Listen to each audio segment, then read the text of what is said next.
Aujourd'hui, je n'avais rien prévu d'extraordinaire, pas de montagne à gravir, pas de grand voyage à raconter.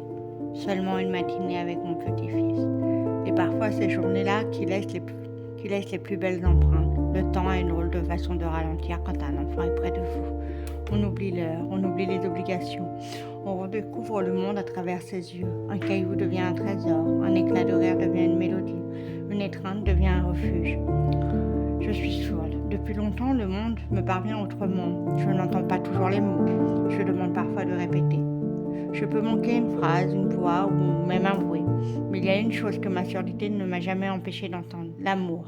Parce que l'amour ne passe pas seulement par les oreilles, il passe par un regard qui cherche le vôtre, par une petite main qui vient serrer la vôtre sans rien demander, par une tête qui se pose contre votre épaule, par un sourire qui dit tout sans prononcer un seul mot. Mon petit-fils ne voit pas une mamie imparfaite, il voit simplement sa mamie. Et ce regard-là a quelque chose de profondément réparateur. Avec lui, je n'ai pas besoin de cacher mes difficultés. Je peux être exactement celle que je suis. Les douleurs de mon corps, les jours les plus compliqués, les silences que la surdité m'impose, tout cela existe. Mais pendant quelques heures, tout passe au second plan.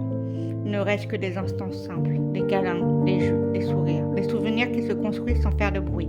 On croit souvent que ce sont les grands moments qui marquent une vie. Mais moi, je crois que ce sont les plus discrets. Une matinée ordinaire, un enfant contre soi, un cœur qui se remplit doucement et la certitude que le bonheur n'a pas besoin d'être spectaculaire pour être immense. Aujourd'hui, je n'ai pas seulement gardé mon petit-fils. Aujourd'hui, il m'a rappelé que les plus belles choses de la vie ne s'écoutent pas toujours, elles se ressentent.